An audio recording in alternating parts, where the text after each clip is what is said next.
Hi, my name's Tommy Caldwell. I'm a professional rock climber, Hi, I'm Kilian Jornet. I just like to go to the mountains pretty fast. and we're here having a Koros. Combo.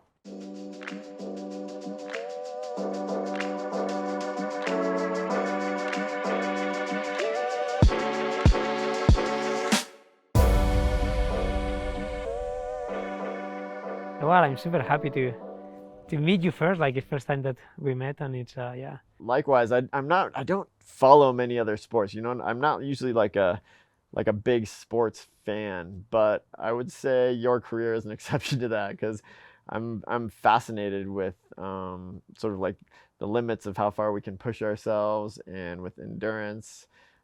Most of the climbing I do, I wouldn't say is that, but I feel like you know so much about it, and so I'm really excited to pick your brain and learn a bit more. Likewise, like all what you have been doing over the years, like it's been like a huge inspiration for like also my mountain activities. And when it comes to training or like strategy or like gear, it's many things that we can like cross over, and it feels like you can learn a lot or you can get inspired, and that's yeah.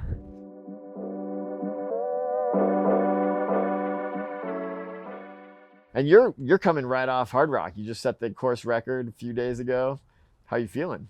Well, like the legs are sore. Like I wouldn't go for a run today, but it's nice to just start to move slowly and feeling good. I think if the race goes well, normally you finish okay, then you can walk the day after. But yeah, it's but yeah, but it was good conditions. You saw like it's very dry this year, so that's not very bad, not very good for the mountains, but for running it's easier to run fast. Yeah. And so this year it was like 21 hours, something like 21 and a half hours. Yeah, And that race course, how much elevation gain is there?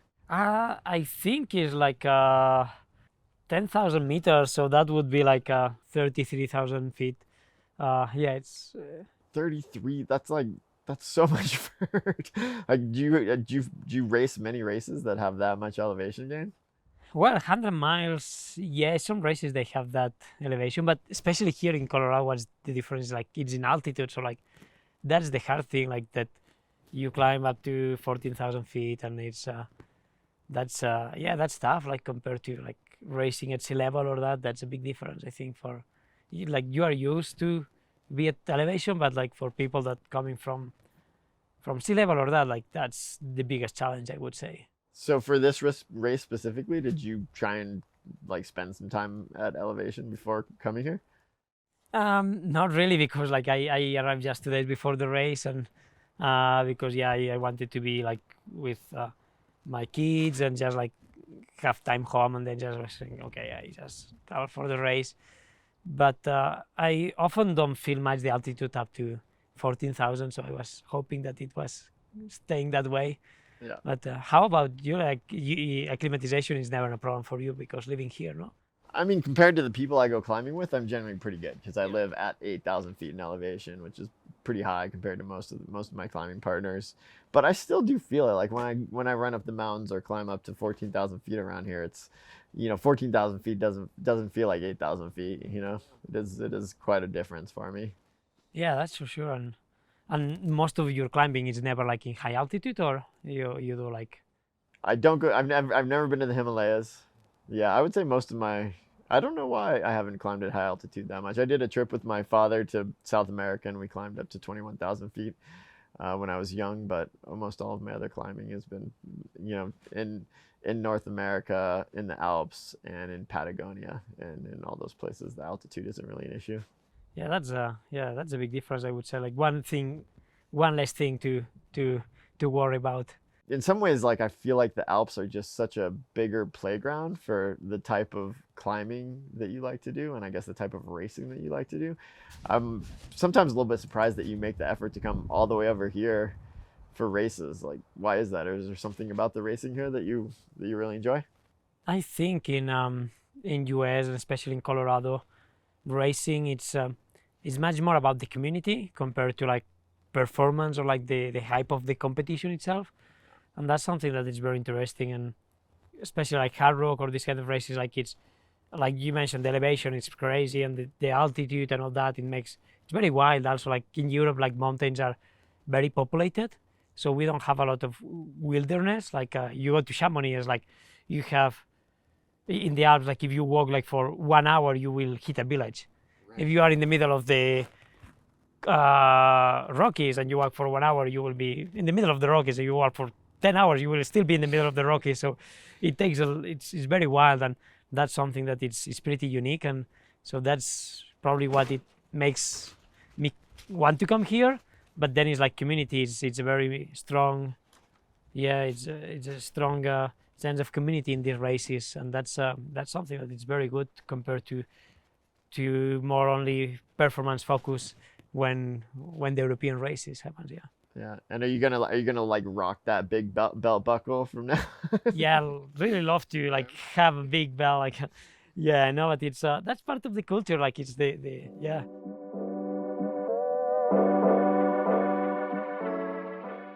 I can see why having like, how long you've been running, 25 years or something of experience really is key for super long distance things, because it all sounds so complicated, and in some ways it seems like you're really scientific, like you love the experimenting, but in other ways it's like you tell me that you don't really stretch that much, and sometimes you go on runs without any food for 10 hours. I guess that's a way to experiment. Yeah, I think like I love to I like to understand what's going on, but then like how we do that is experience to like to experiment, and like it's nice to experiment with their own body, like how far we can go or how much we can do things, and like to trust the feeling, like to trust the what how we feel. I think it's very important, and to understand like probably like when you are climbing, like how do you know like that you are going like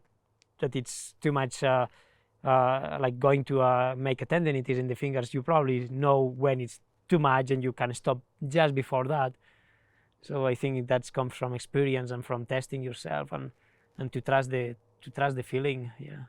Yeah, I guess that's true. Like the skin on my fingertips is something that I obsess over, maybe the same way that you obsess over how you fuel yourself on a long run. Like I experiment with all different ways to like eat different things and sort of fuel my skin from the inside out, or apply different like lotions, and get the moisture level just right so that it doesn't crack but the calluses are thick, and there's like a million different things that I've experimented in. Use sandpaper and all these different things to try and get the skin consistency on my fingers just right. And then as I get older, it changes and I have to rework it all. Yeah, that's something that it interests me a lot, because like not for the fingers or a bit for the fingers, but the feet is a bit the same. Like I always get like these callus or like the blisters. So what's your strategy with when it comes to fingers to get the good skin? Well, I talk to like a nutritionist at some point. Sometimes I talk to nutritionists. So it's about the food a lot. I think it is a the lot skin. about Wow, the food, that's like eating a lot of leafy greens. And I know you're a vegetarian, but fish oils is something that I try and consume a bit more if I know that the skin needs to be better. But also, I've gone so far as to have companies that I work with like specially formulate an experiment with like lotions, like going up on a big wall, like going up on the Dawn wall. I have this kit that is like, it would rival a beautician, Yeah. It like has all these different creams and clippers and sandpaper and all this stuff that I experiment with, that I bring up on the wall, and sometimes it goes right and sometimes it doesn't, and it's always an experiment. Like I don't think I'll ever get it perfectly right. So it's not yet a secret like on that. I haven't Yeah. figured it out Okay, completely. yeah. And everybody and people ask me what I've learned, and I try and give them the advice, but then it might be totally different for them, because everybody's physiology is different. Like in climbing, so a lot of people's fingers sweat too much, and they're always trying to figure out how to solve that problem. But mine go the other way; they get too dry. Yeah, it's a lot of experimentation.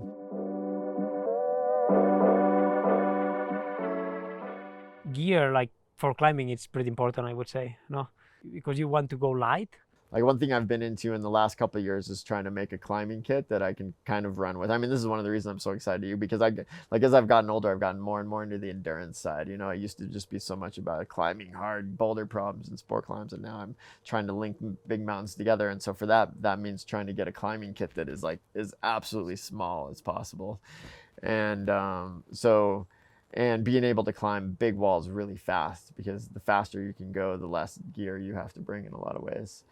And so we, now we're climbing on, I mean, this is not certified, Yeah. Yeah. not AMGA certified systems that we use, but I imagine you use a lot of the same systems in the mountains, but we're climbing on 6 mil ropes, and we have these little tiny keychain beaners, and we simul climb with these little devices called spocks that Eldorad make it so that if the first person or if the second person falls off, they don't pull the first person off.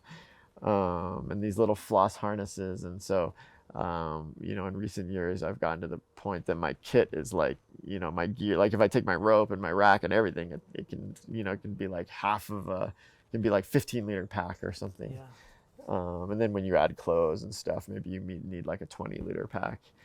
But when I was a kid growing up in the mountains and climbing just one of these mountains, I would have this giant like 50-liter pack, and now we can climb for 30 hours straight and have this 20-liter pack. And I like experimenting with that stuff.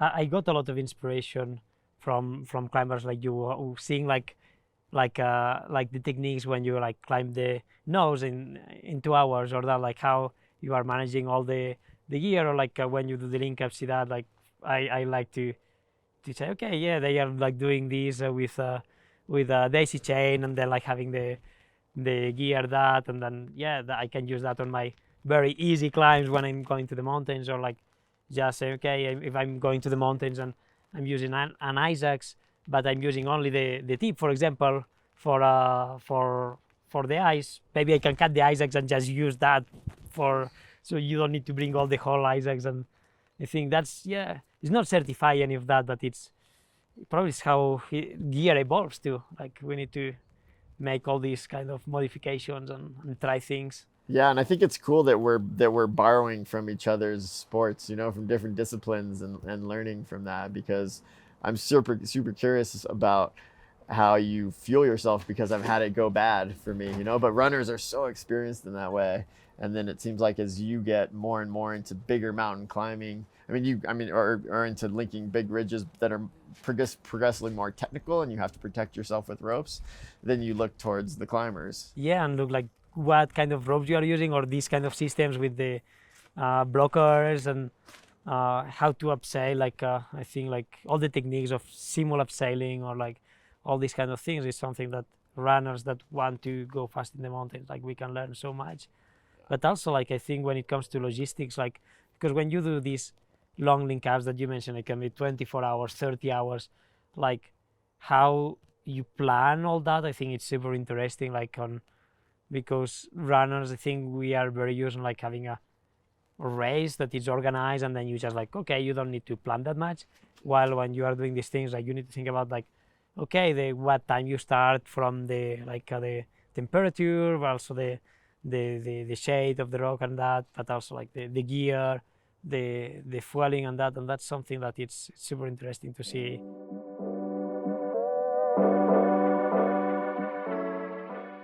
Do you feel like you spend more of your time like focused on like running or mountaineering? Like where are you in your heart the most?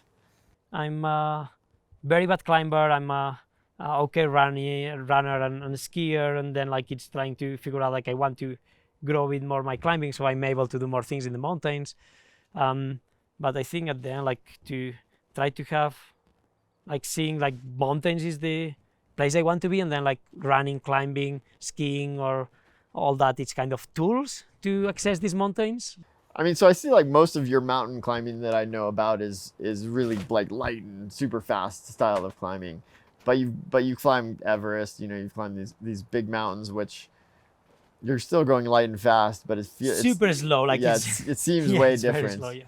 Do you have a lot of fascination with that type of climbing? Do you think you'll do like high mountains where you're wearing big boots and you're not actually able to run really? Is that something that you aspire to keep doing for a long time?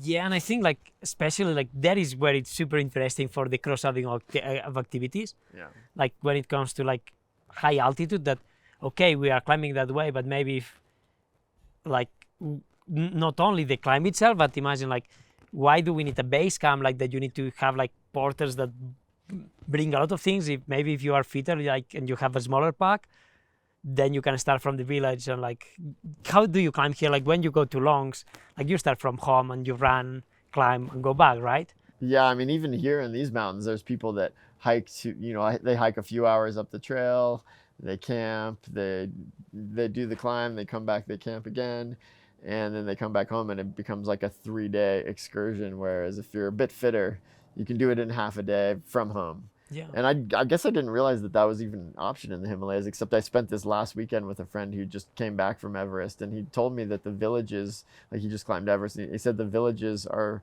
only like a few hours from base camp, which I didn't even know that. Yeah, so it makes more sense. Like you are much more comfortable in a bed, like in a lodge, than in a tent, and then like you don't need to bring all that the food. They have gardens in the lodges, so it's, and even in the Alps, like it's like, why do you go fast? Like people is asking, like, why do you go slow? Like it's like I like to spend time with my family. I like to sleep long in the morning. I don't like to like tradition, like waking up at 1 in the morning to go for a summit, and then like spend like a full day going down, when you can like just sleep long, have a nice breakfast, and then just go up and down and spend time with your family. It seems more fun. Yeah. So it's, Yeah, the family thing kind of changes it a little bit, huh? I mean, you've been so fast in the mountains for so long that maybe it seems obvious to you, but to me, now when I go climbing, I have these kids that I just want to spend as much time with. And I used to love to go into the mountains and just like fester in the mountains for a long time. But now I miss my family so much that going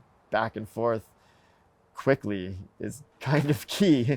And so I do that on a daily basis here. But I know, for instance, when I went to Yosemite, and Alex Honnold and I were doing the speed record on the nose, we climbed it 12 times in a month, and we'd get up in the morning, we'd start at 6 a.m., we'd climb the entire nose, and we'd come back, and we'd be back down with the family by like 11 a.m. That's insane. And Yeah.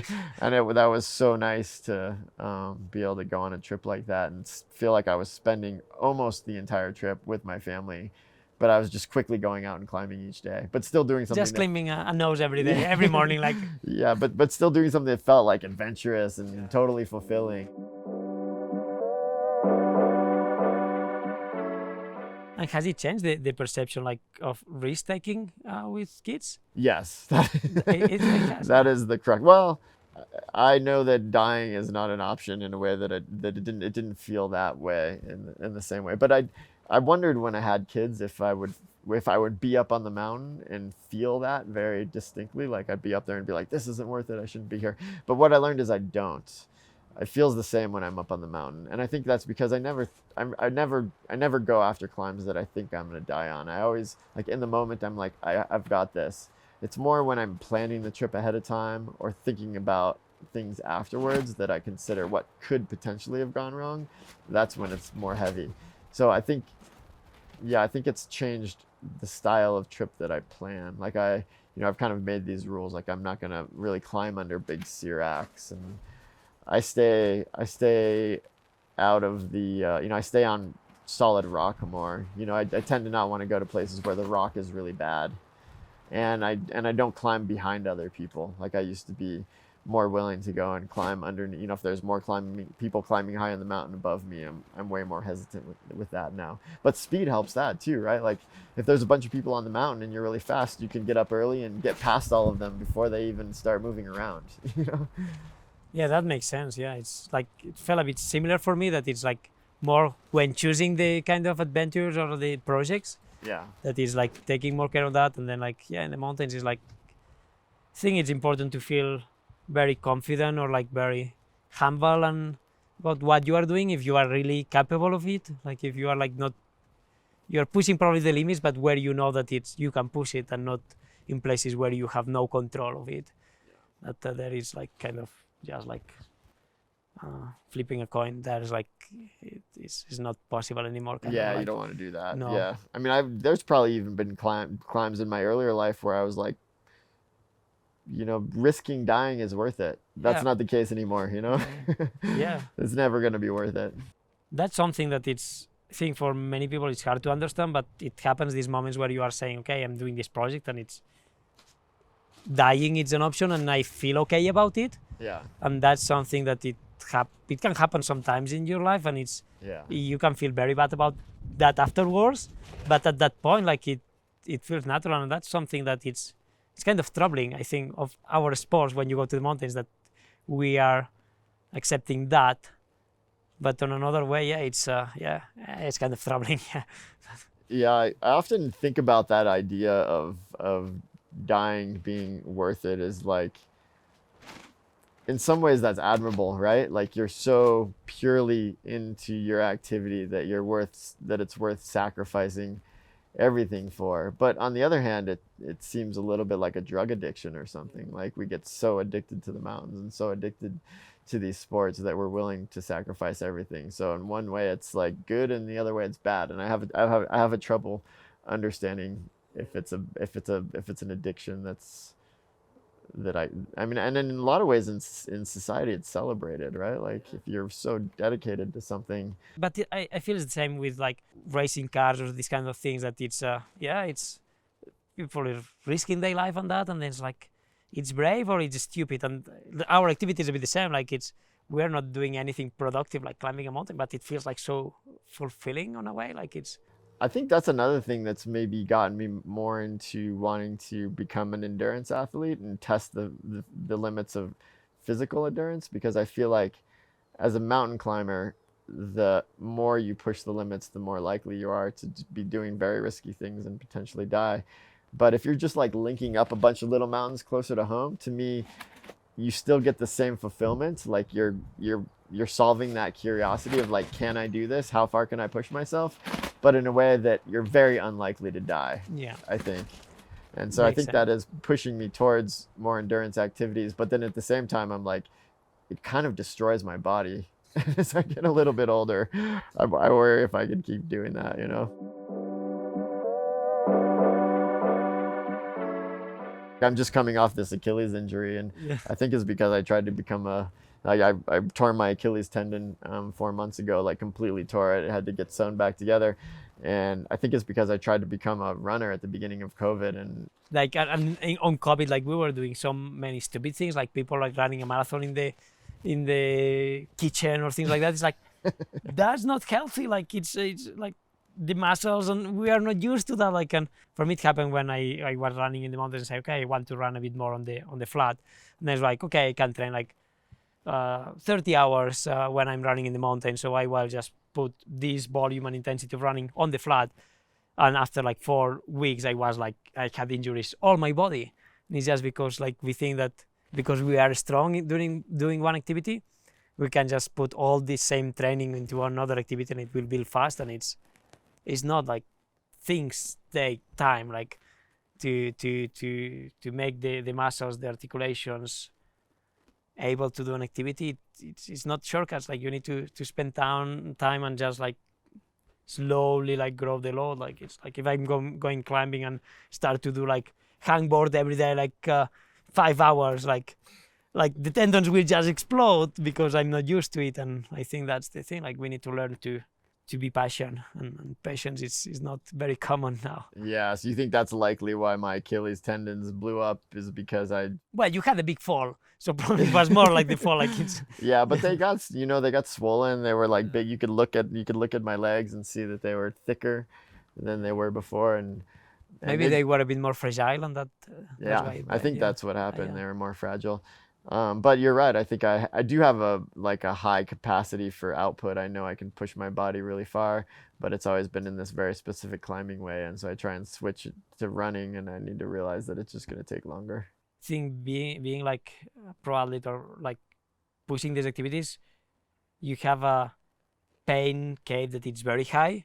So it's like it hurts a bit, but that's normal. And then we are like underestimating like the signs that our body is telling us, like, okay, maybe you should slow down, and it's like, yeah, I handle the pain. And women, they are much more smart, I feel, on that. Like my wife, like she's like, yes, I feel a bit of pain there, so I should stop. And then for me it's like, I feel a bit of pain here, and then like after 2 months like feeling that pain, I was saying maybe it should stop when it's already a big injury. And Yeah.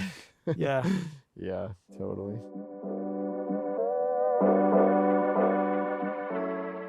do you work with a coach or do you train yourself? I don't work with a coach. Sometimes I feel like I should. I'm not. But it's been working well. Like you can, yeah. Yeah, I mean, it has worked pretty well, but you always wonder. Like, I feel like my success that I've had is probably partially due to the fact that I was early enough in the disciplines that I do that I was above everybody else. But like, like when I was a good sport climber when I was sport climbing a ton. But now if you look at people and compare like how they're sport climbing compared to how I was when I was my best, they're just so much better now. Do you work with a coach?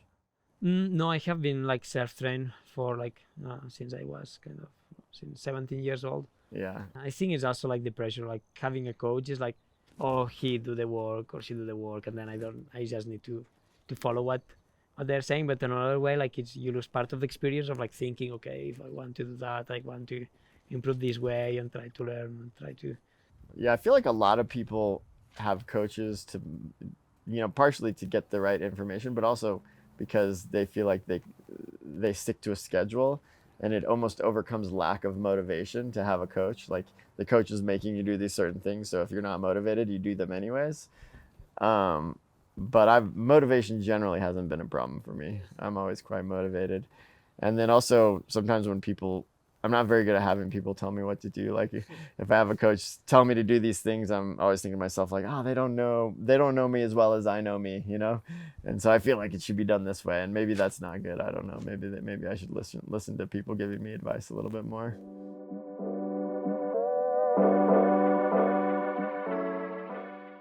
You do a lot of different disciplines on climbing, like sport climbing, like from bouldering to like these long link ups to like big wall climbing, and that's like it's all climbing, but it's very different. Like for like when it comes to strength, when it comes to endurance, when it comes to what you need to build. So how do you plan your year? You plan like with I mean, before I had a family, it seemed like I could plan it out a little more systematically, and I still kind of do. Like generally, I'm really goal oriented. Like if I have big goals, that helps me a lot.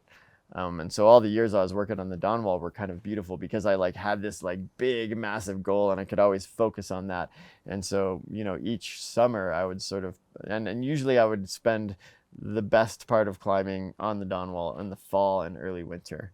So I would start in early summer with this whole kind of like leading up schedule where I'd start out bouldering and trying to build my power. And then later in the summer, I would start adding some endurance training into it. And then maybe really late in the summer, I would do some more like stamina type stuff.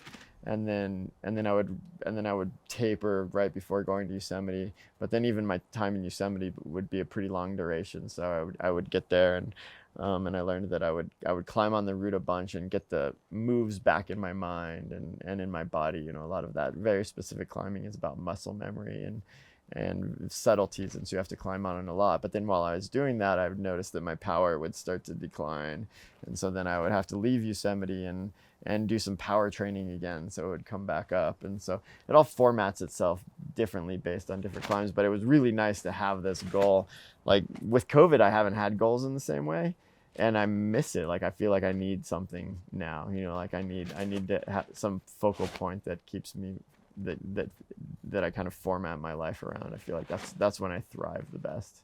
And I have little goals, like there's boulder problems here that I want to do, or I had some running, trying to run Long's Peak in under 3 hours was a little bit of a goal. But I think for me, having something that's really big and consuming that I'm not sure whether I'm going to be able to complete is like the formula that I found works best for me. yeah, next time this thing it's that point where you know that it's very hard, that you are not sure that you will be able to achieve it, but that it feels unreached somehow. It's this kind of sweet zone where like the project is very motivating, because if it feels like, okay, I know I can do that, like it feels like I don't need to train that hard. Yeah. And if it's like unachievable, it's like why I am training. Yeah. So it's this just sweet zone where like it's 50% of possibilities that you can do it. That is what's super interesting too.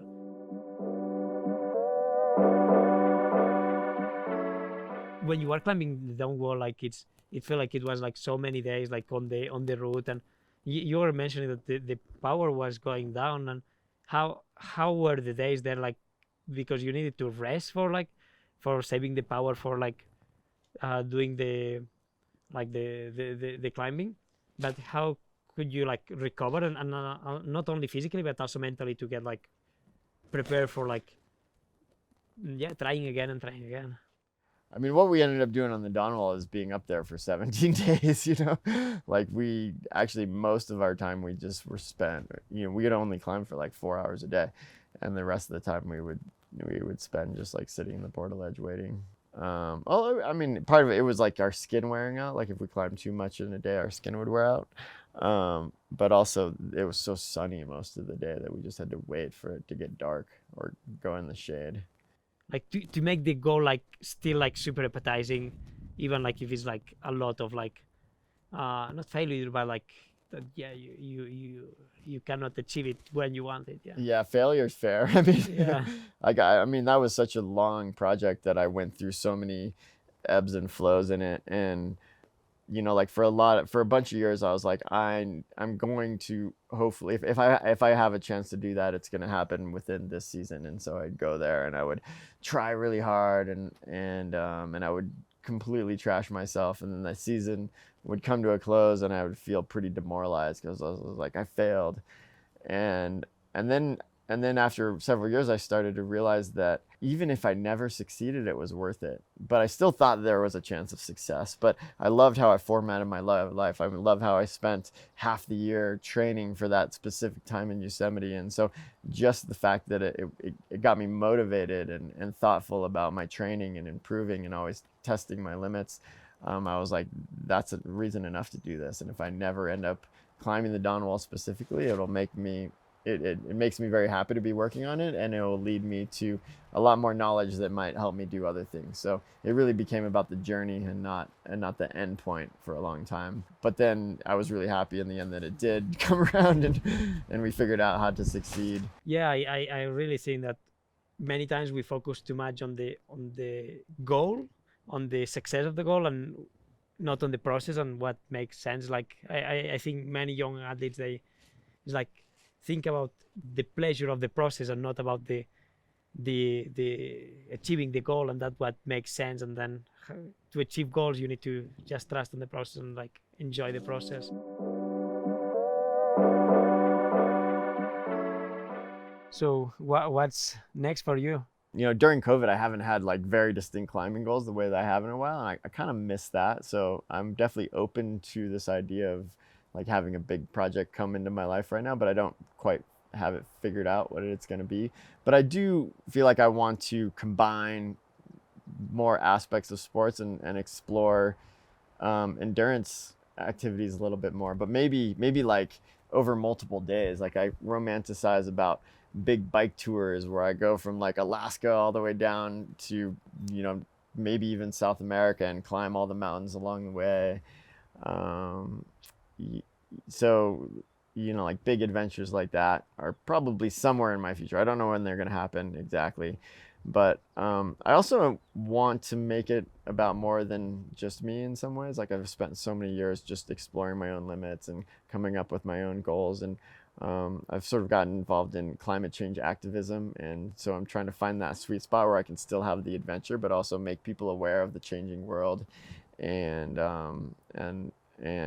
these places that are kind of remote but still very affected by extraction or climate change. And so I've done a few expedition type trips, and I'm going to plan more where we go to places that are really remote and we plan some great adventure, and then we come back and tell stories and maybe go lobby and keep logging from happening or keep oil extraction from happening in these remote places, and try and save our last bits of wilderness. At least in North America, there's not a whole lot that hasn't been hugely affected by human hands, and even in places like the Arctic, it has been hugely affected. But we gotta make people care if we're gonna keep it all from getting destroyed. What do you got going on? Well, like I feel that my big goals like I had when I was a kid, or like my career, like it's in my past. Like I don't feel I want to win the race or do this thing. It's more like I just want to have fun, and that means like if I go to a race, it's just to experience something, or if I go to a project in the mountains, I want to do some link ups, and it's fun because it's like it feels like I'm coming for like a very big endurance background, and I want to go towards more like upgrading my climbing skills to be able to do this kind of long link ups between summits. And you coming from a very technical background and like kind of going towards more like adding endurance, like melting like disciplines and sports, it feels so interesting and something that with experience you can be doing.